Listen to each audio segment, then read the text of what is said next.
Hey everyone, I know there are a lot of questions about the status of the PPP program for themselves and for others. Stephen, what's the latest? Yeah, thanks, Charlie. So at the highest level, the program as it currently stands is full. 349 billion has been processed through the SBA, and while the funding is not yet completed, the SBA is not taking new applications from banks. Based on a quick unscientific survey I took with some folks and some anecdotal conversations, I'd say around 10 to 20% of applicants that have been approved are actually funded, where they have money in the bank. And others who have applied have had their requests submitted to the SBA. It's been processed in some way, and some folks have even been approved, but a lot of folks are still waiting on the actual funding to come through. I would expect that those applications that have been submitted and approved through the SBA have a high likelihood of getting funding. However, everything with this program is uncertain. We do know that as of 4 days ago, there was 100 billion left in the program, and in the last 4 days, all of that has been spoken for. Wow. Mm-hmm. So for those who have applied but haven't received funding, what should they expect in terms of timing? Yeah, so everything with this program is unclear, though the banking system is moving at sort of lightning speed for the banking system, even if it feels like a long time for all of us. But if you've applied, you've done the best you can do. You just need to sit and wait on communication from the banks. We're wanting information in hours and days, and the banks and the system and the Small Business Administration, they're built to report data and send communication in months and quarters and years.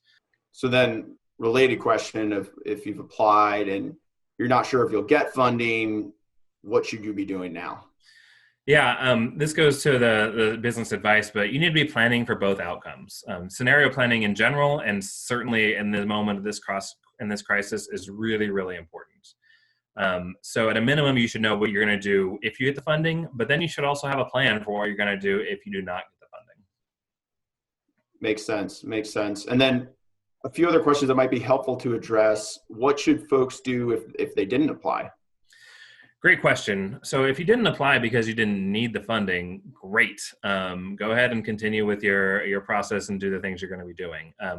If you do think you need it and you haven't applied, there's a lot of conversation in Washington about extending the program.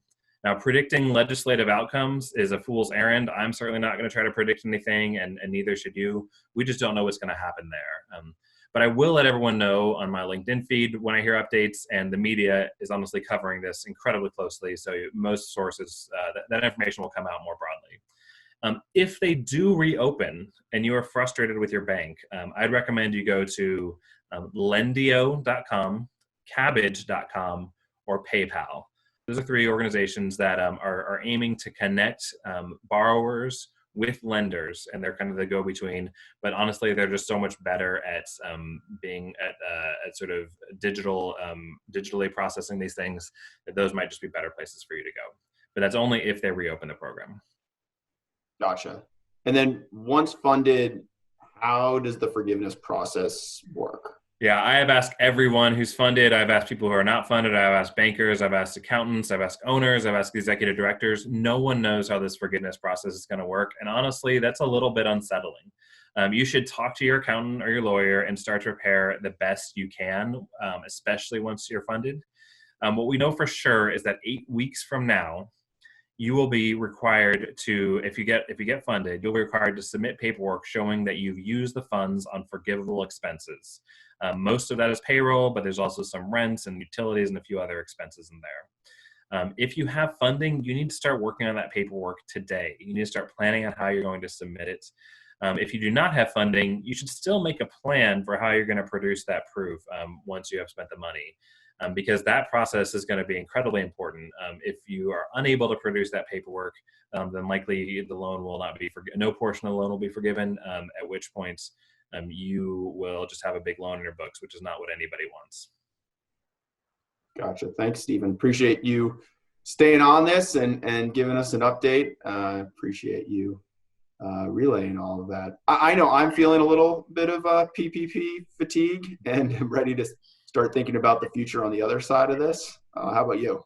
Yeah, I am feeling a ton of fatigue on this. I will keep giving these updates, and I think it's really important for small businesses. But I think, in a sense, a lot of us are spending time on this when maybe it really should be. I'd be excited to get back to spending time on really making the future. And speaking of the future, Charlie, I'd love to hear from you. What is going to happen next? Yeah, I mean, I wish I knew. Still don't know. But I think, hopefully in the coming weeks, we'll be able to start talking about, how we can make progress as organizations and think about the economy opening back up. I don't know when that happens, but, I'm excited for those conversations. And, again, just really appreciate you continuing to update us on the PPP. Absolutely. I don't know what's next either, but I do know we're all in this together. So thanks so much, everyone, for working so hard to keep people employed, to keep the economy going, and to trying to understand this program. We're all in this together. Keep the faith. Thank you so much.